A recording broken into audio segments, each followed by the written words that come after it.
Well,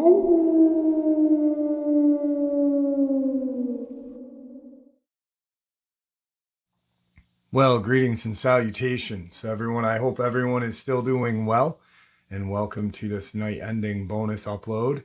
Before we jump into it, a couple quick links. As many of you know, I rely on Patreon, PayPal, channel membership, and the merch to help the channel to continue to grow and go.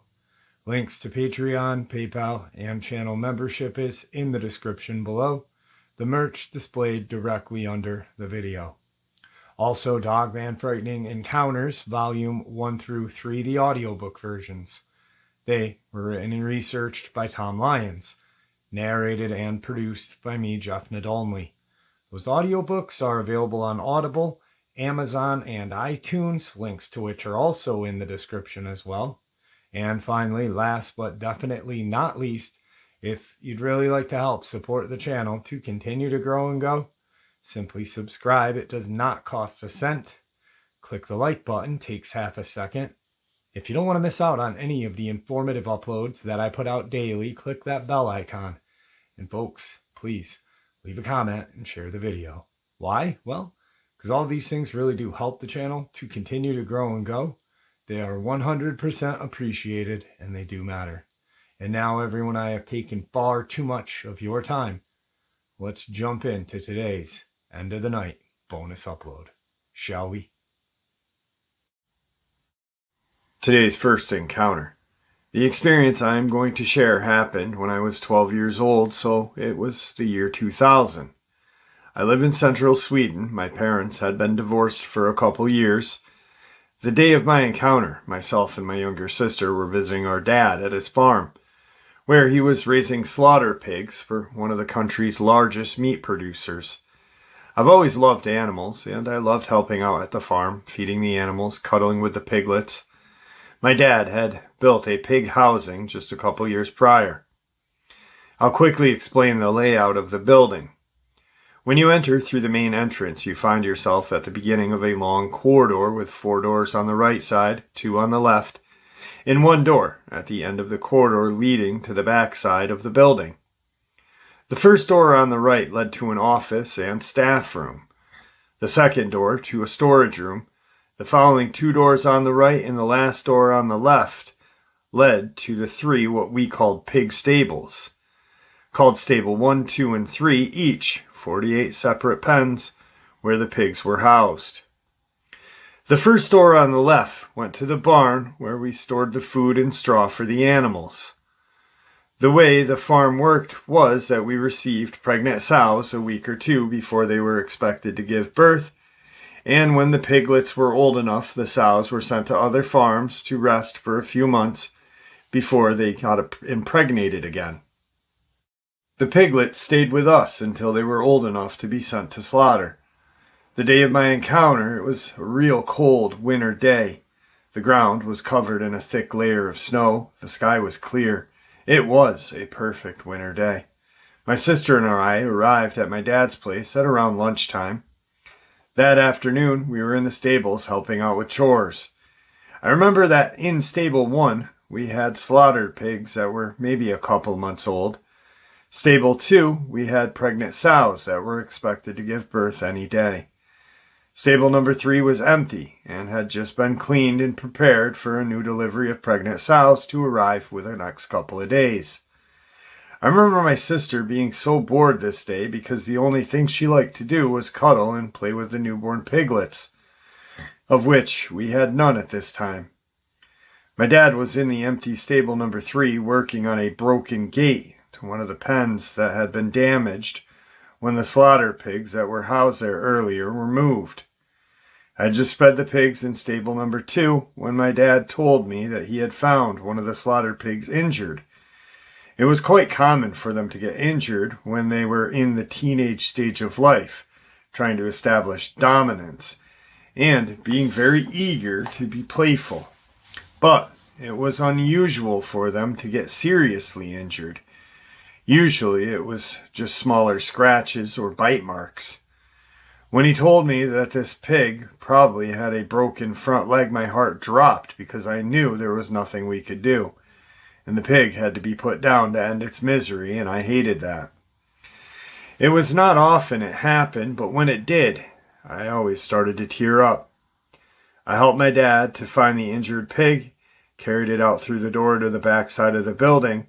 Out on the back side, there was a big round manure tank, approximately 15 meters in diameter and several meters deep, partially buried in the ground, with just about a meter of top above ground level. We carried the pig to the other side of the tank, and my dad brought the butchery bolt gun, but I refused to stay out while my dad had to do what he did. I went back inside and continued to feed the pigs, listening to music, trying to get my mind off what just happened to that poor piglet. After a while, my dad came in to tell me he needed to go to his workshop and get some tools to fix the gate that he was working on, and he asked if I wanted to stay here or go with him. His workshop, where he stored and maintained his agricultural machines and equipment, was a 10-minute drive from the farm, and he said he'd be back in about a half hour or so, so I decided to stay. I helped him carry some tools to his car and watched him and my sister drive off. It was mid-afternoon, but it was already dark outside, and I was now alone on the farm. But I didn't mind that. We live just south of the Arctic Circle, and in winter, we only have a few hours of sunlight from late morning to early afternoon, so I was used to these short winter days and the darkness. The sky was still clear, but now covered with bright stars, and the moon looked bigger, brighter, and more beautiful than usual. I went back inside to the staff room to eat one of the sandwiches my dad had brought for us. After that, I went back and started clearing out more pens in stable 1 and 2. The stables had slotted floors that could be opened to scrape down the feces and straw, which was then automatically transported to an open manure tank in the backside. Because of the freezing temperature, I first had to go out on the back and start the circulation pump to keep the liquid manure from freezing in the pipes. I went out back and opened the hatch to the control panel and started the pump. I closed the hatch and looked across the manure tank at the baby pig lying there in the snow. A dim light shone through the windows from the lights inside, and from the moon lit the area up. The snow under the pig's head was now colored red, and I actually felt a bit relieved knowing that it was no longer in pain. I went back inside and started to clean out the pens, and after about an hour or a half hour I had finished the 2 stables, my dad and sister were not back yet from the workshop. So I decided to go in the staff room and have a Coke from the refrigerator and watch some TV until they came back. We still had some work to do, but I felt like I deserved a break, and they would probably be back in any minute. After just a few minutes of watching some boring reality TV show and drinking my Coke and having a second sandwich, I remembered I had left the circulation pump to the manure tank on in the back. I put down the sandwich and went out to the corridor toward the back room to turn it off. I opened the back door and stepped out, and was just about to open the hatch to the control panel when I saw something moving in the corner of my eye. Just across the manure tank, I looked towards it, and immediately my heart dropped and my entire body froze from fear. What I saw was something I had never seen before, and really hope that I never see it again. Over on the other side of the manure tank was a huge animal leaned over the carcass of the pig that my dad had left out there earlier. The animal was facing away from me, so I could only see its back. At first I thought it was a brown bear, but way bigger, and the tail was long with a lot of hair on it. The animal was covered in this dark gray and black fur, with a wide, muscular upper body, and I could see the steam from its breath rising in the cold air. Suddenly this animal stood on its hind legs, and this thing was huge. My guess, maybe 220 to 240 centimeters tall, or roughly 7 to 8 feet tall. It turned its head slightly to the right, nose towards the sky, and opened its mouth to toss a piece of meat down its throat. The head was definitely the head of a wolf, but much bigger and darker. It had long, furry ears pointed upwards and a long snout with large canine teeth. We have both wild wolves and bear living in this area, but this was something else, bigger, stronger, and it felt more evil. The creature leaned down over the pig carcass again to continue its feast. I realized it had not yet noticed me standing there outside the door behind it. I was so scared. I didn't know if I should scream, cry, or faint. My body was still frozen and wouldn't move. I finally found the strength to silently walk backwards inside and slowly close and lock the door. Even when inside, I tried to run through the corridor as quietly as possible and lock the front door as well. I didn't want to give that monster a chance to get inside.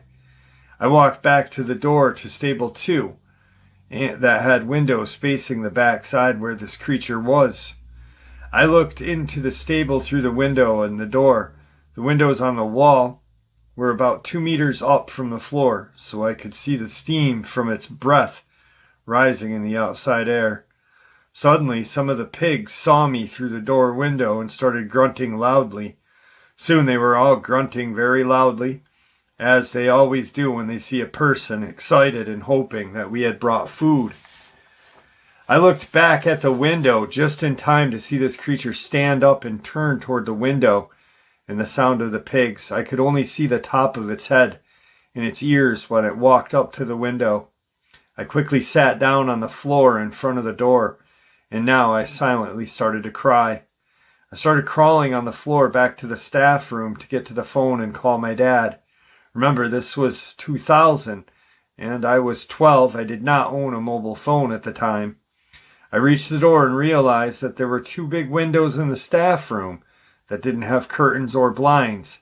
I didn't dare go inside, risking that the creature would turn up on the front side of the building and see me through those windows. I sat down in the corner between the door to the staff room and the front door, and now I couldn't hold it anymore. I started crying like never before. I was sure the monster would get inside, and if it did, it would hear me crying and find me. Suddenly, the door handle to the front door violently turned, and something tried pushing the door open. I screamed, and the handle turned again, followed by 2 loud thuds in an attempt to break the door open. Now I was sure I was going to die. I heard loud knocks on the door and my dad's voice calling for me. I rushed, unlocking and opening the door, telling my dad and sister to hurry inside and locking the door as they did. When I turned to my dad, he saw I was crying and asked what was wrong. I told him the whole story of what I called the werewolf, and he looked at me, not saying a word, then looked at my sister.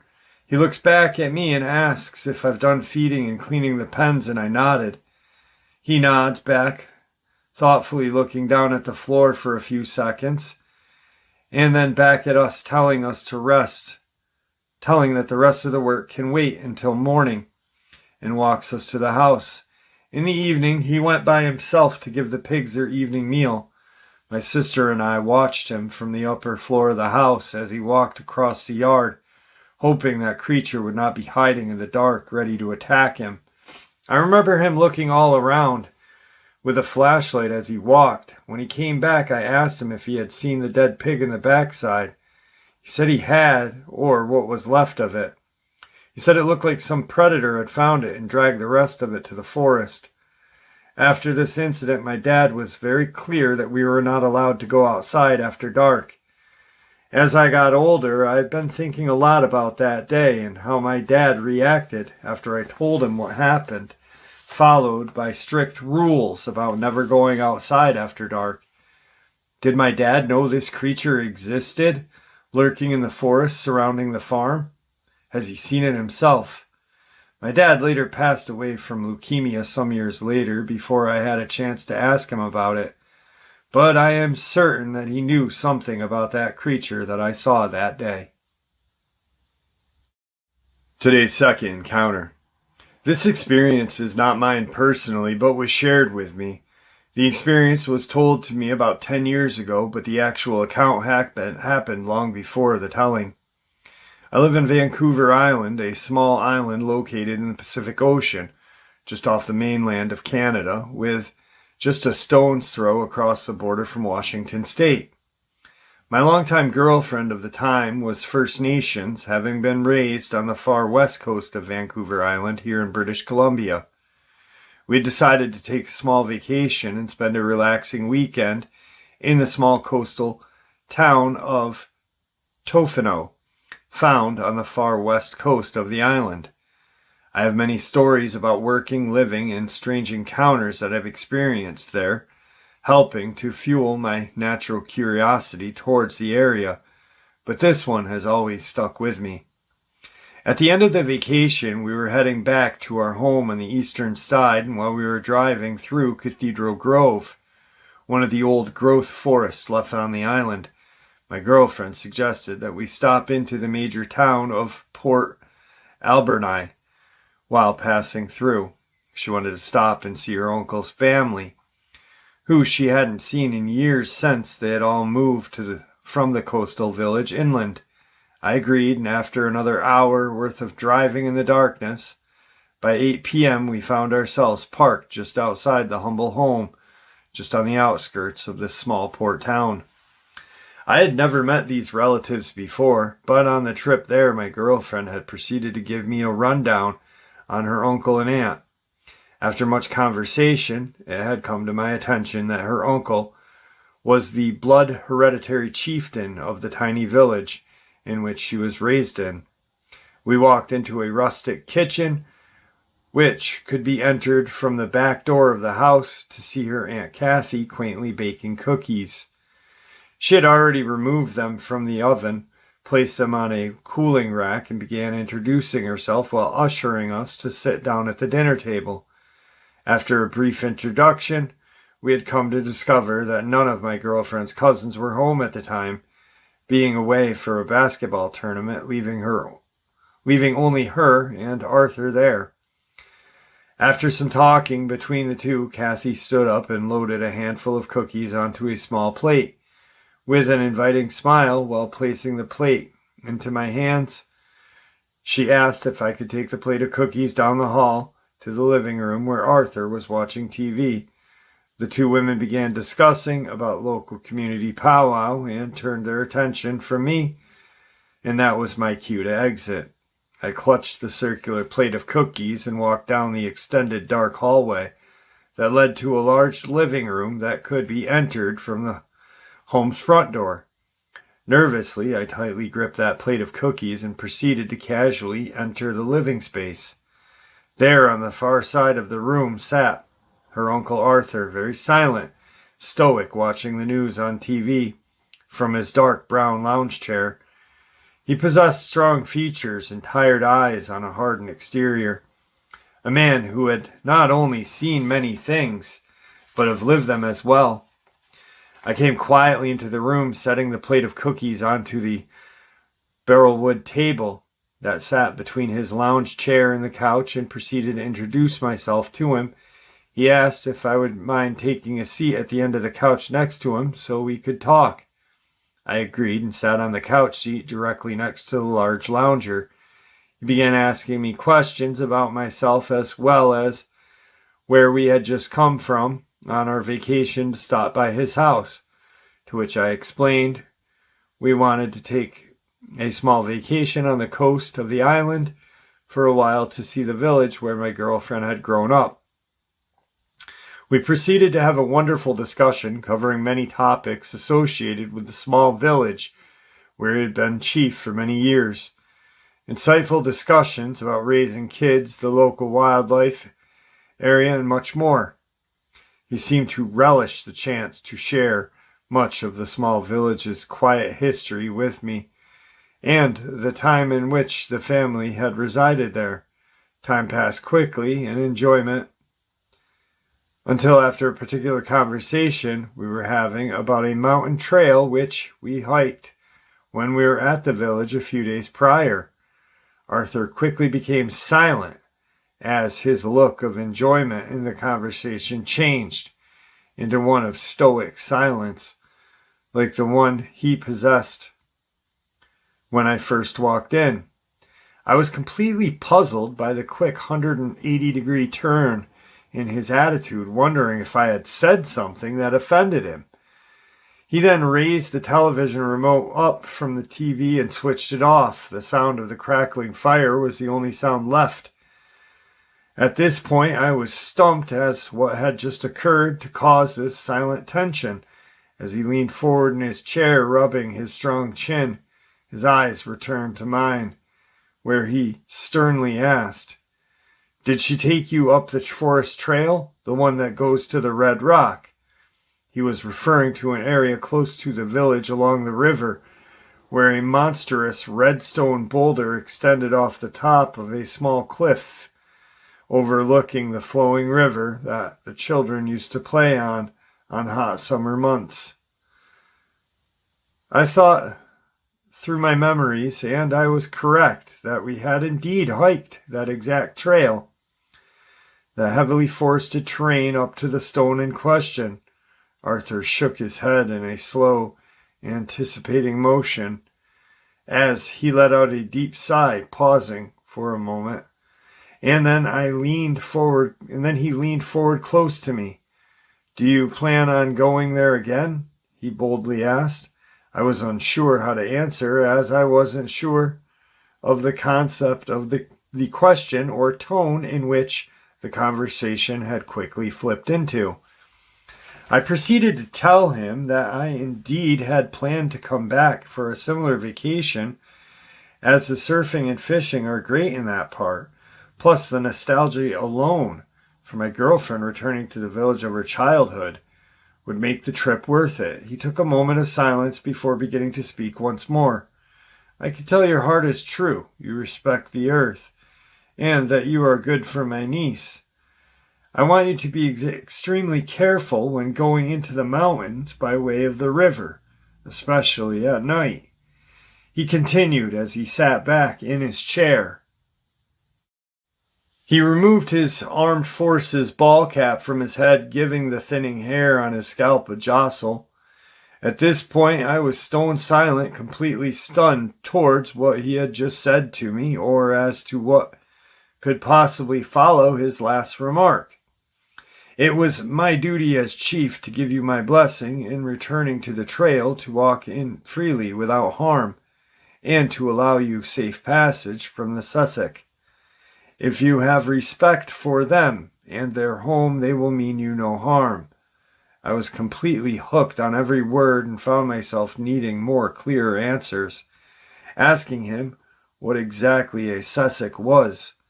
Arthur then explained to me that in rough translation of his language, the Sasquatch meant wild man in his native tongue. He said that there was a small group of humanoid creatures that stood bipedally, with large feet standing around 7 to 9 feet tall, covered from head to foot in almost entire hair. I personally better knew them by name of Sasquatch. Chieftains throughout history of that tribe would pass that experience down throughout the tribe, speaking about the existence of these forest protectors. They were covered in a thick mat of brown or sandy-colored fur, depending on the age and gender of the creature, that would act like a camouflage against the thick forest, allowing them to pass unseen, even right in front of the naked eye. They would leave tracks so large frogs can seek shelter in rain puddles found within them after rain. Arthur sat ahead in his chair, looked at me with a very serious, and then asked, "Do you believe in what I just told you?" I didn't believe in any of it myself. That was when I was a kid and my granddad and his dad used to tell stories. I accepted it as fact because the culture back in the day. I did leave questioning in myself to some capacity about its existence. That was until one October night when I went up to that same mountain trail to Red Rock following the river to catch the migrating salmon during the autumn spawning run. He explained that on one night of spearfishing, he had taken the river trail much further than the Red Rock. The moon was full, making night fishing and following the path further into the dark woods much easier as I walked further in. I followed the river until I finally stopped when the river reaches a 120-degree bend, causing the speed of water to rapidly change through the rocks to a much slower pace. I proceeded to fish into the night, catching enough fish for my family and the neighbors. I've always loved spearfishing, standing on a thigh-high current flowing past me and reflecting on my own personal journey. It was around 2 in the morning when he noticed an eerie hush fall across the mountains like he had never experienced before, saying it was as if the entire mountain and forest was holding its breath with him waist deep in the water. Then something caught his eye, drawing his attention to the heavy woods that stood the higher elevated plateau to my northwest, approximately 30 yards away. I could see reflected eye shine of a bright yellow-greenish eyes coming from the darkness of the grove, staring directly at me, not moving a single muscle, after rustling large cedar branches. Had it not been for the large moon that was out that night and a couple of hours of developed night vision, I would have never even known it was there. I stood in the river with my body colder than the water itself as I began to steady holding my own breath while lowering my fishing spear in my hand toward my waist. I continued to watch as I began to focus on the details of this figure that stood hidden in the shadows. I could tell the figure was staring directly at me with a soft greenish eyes, allowing the true focus of the creature to be known. I could feel the unnerving sensation the animal had projected towards me, as if it just stared into my eyes, until I fully lowered the spear into a moving current and lowered my entire body down into the river. I stayed in that cold water, watching the figure move in my direction along the raised plateau.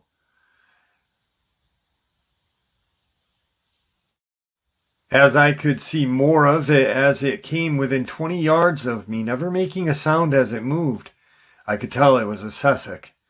Just like my father and grandfather had told me about, standing now about 15 yards away, bended into a row of large cedars that lined the riverbank.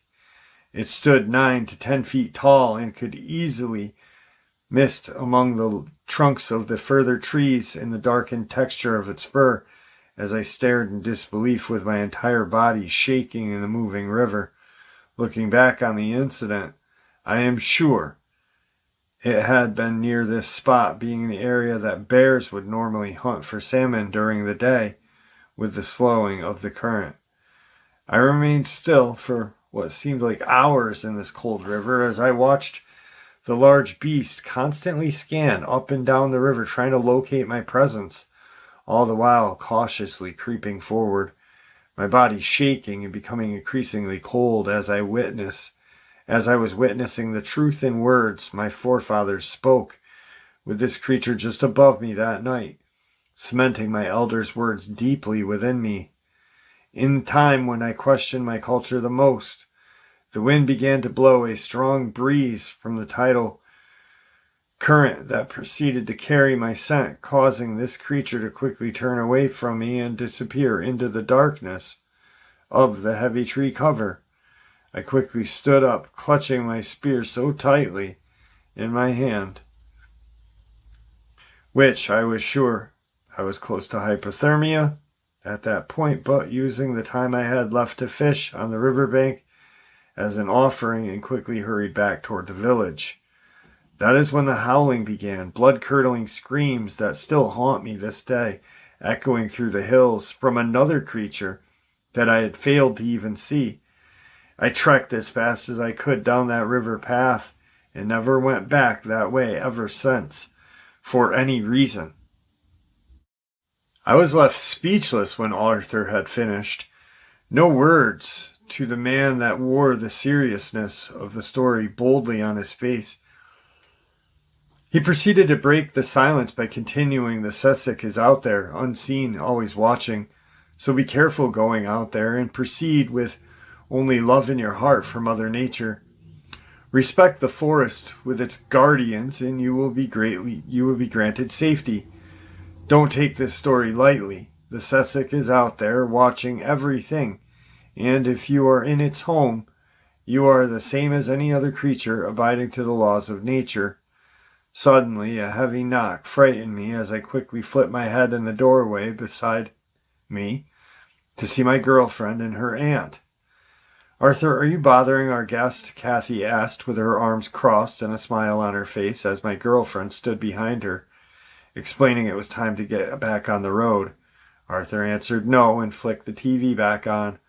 Standing up, I extended my hand out to say goodbye, thanking my host for his time, food, and words. Arthur stood up, pulling me in for a hug instead, and patted me on the back. He spoke into my ear, which will stay with me for as long as I live.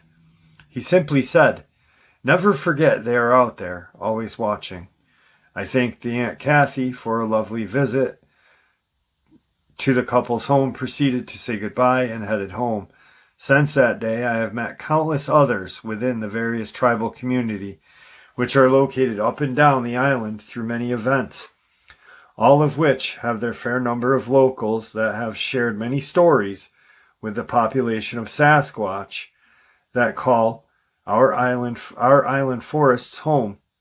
After many years with my now fiance, I have seen, heard, and been part of countless Sasquatch experiences, adding my own voice to many who have had the luck, experience, and spirituality to come across these forest guardians.